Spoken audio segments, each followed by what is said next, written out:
Contemporary composers will often gain inspirations from stories past. However, some composers engage on a deeper level with the text from the past. Margaret Atwood's Canadian novel Hagseed, written in 2016, is a re-imaging of William Shakespeare's The Tempest, a Renaissance play first performed in England in 1610.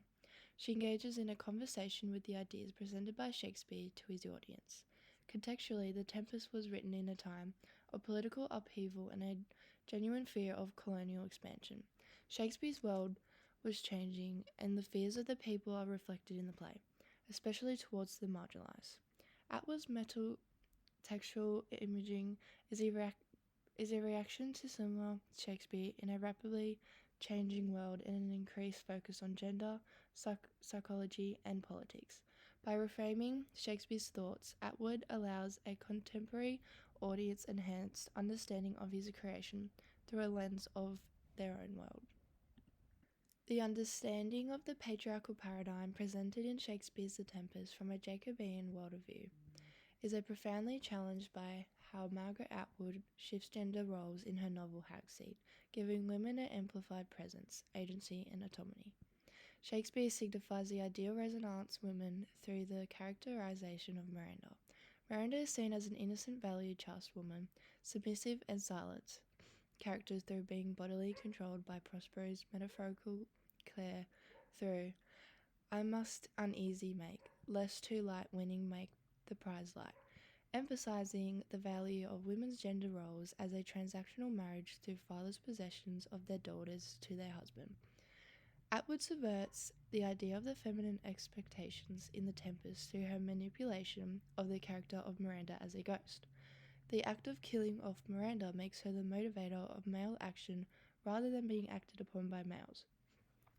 This way, her character is able to challenge the men in her life as she imperatively asserts, "No, no, no, you are not giving to reduce me to the role of a helpless victim."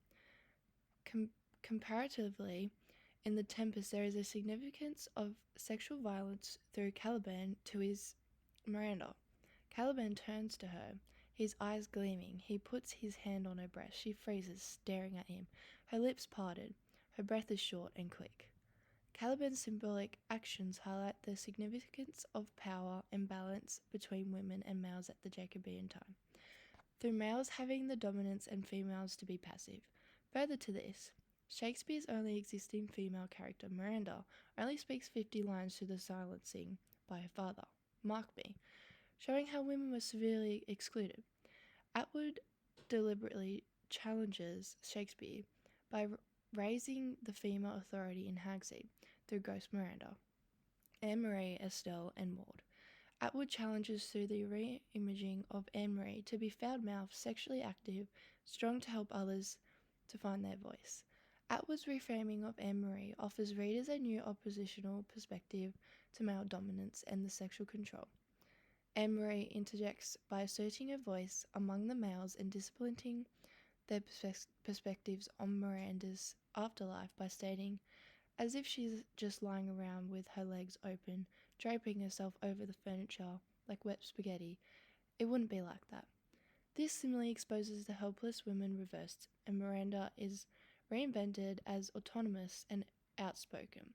Atwood there redefines the perspective of female sexuality and independence and offers responders a new perspective on gender roles in relation to their context, as women become active in their own destinies, challenging Shakespeare's original assertions. The conversation between Atwood and Shakespeare continues through the representation of experience of marginalised groups, especially incarcerated people and First Nations people. They are questioned through Atwood's post-colonial criticism of Caliban treatment in The Tempest.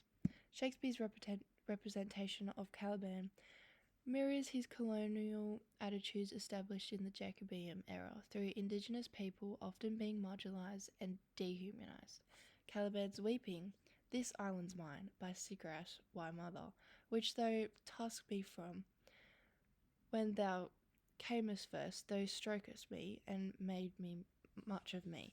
This highlights the injustice experienced by colonizers, emphasizing the injustice of Prospero's rule over the island. Atwood then interacts and extends this criticism through elaborating the voice of marginalized characters in the contrast to he was invisible, like Ariel. They both had the power, but Ariel had other powers too. This one didn't. Complete removal and oppression faced by marginalized individuals are recognized. Reflecting on the isolation by marginalized people and drawing a parallel between Caliban's experience in The Tempest with the character in Hagseed, who is also marginalized. Atwood expands the personal beliefs in equity through the value of literacy in prisons and the power of language to change lives by reclaiming Caliban, rewriting him to have a life after the Tempest, giving him a voice and empowerment. Time for Caliban to get his say, to set things right in a whole new way. This acknowledges Caliban's perspective of demanding respect, equity, justice, and redemption. In The Tempest, Caliban's communication, "You taught me language, and my profit on is I know how to curse." Reflecting Caliban's settlement by Prospero underlying matters of exploration and culturally oppression. Therefore, Shakespeare's treatment and representation of Caliban reflects on those marginalized and dehumanized, whereas Atwood establishes these complications and attempts to treat Caliban to a new story. This conversation draws on the concepts of the marginalized and the Tempest and reimagines a new story for readers. Atwood's final conversation on the complex nature of human psychology is seen through the opening dialogue of Felix around grief and mental health. Atwood significantly enhances understanding of Prospero's motives and emotions, amplifying ideas of psychological imprisonment through use of metatextual frames in Hagseed. Shakespeare uses the character of Prospero to highlight his struggles for power and control, whilst Atwood challenges these male assumptions with a shifted focus into his paralleled character, Felix. Here, she examines his psychological state and his repercussions of grief. Atwood expands on self-imposed entrapments, also external oppression by others, and the impact of grief on the individual.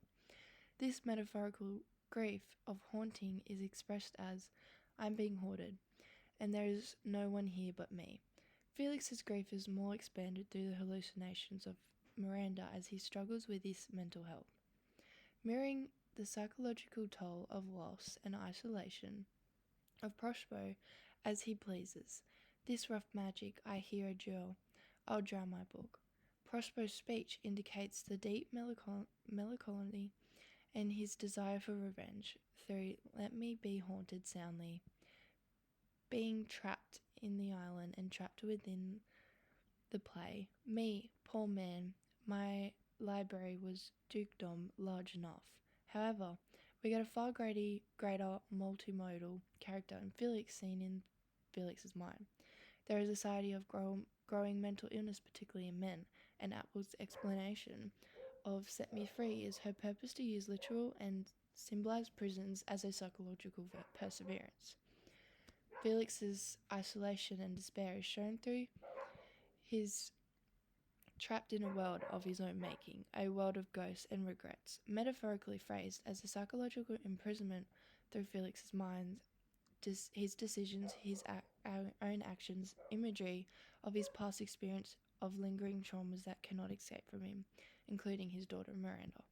However, Felix comes to overcome the psychological imprisonment through he has to let it go. He whispers goodbye, and he feels a weight lifting from his chest, signifying the authority of letting go to a huge mental barrier.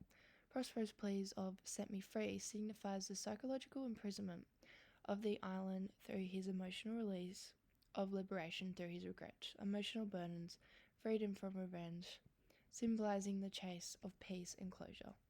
Therefore, Atwood demonstrates the significant side of men's mental health in society to an extent of a prison and being trapped in an island, promoting responders to consider the implications of mental suffering on the male gender.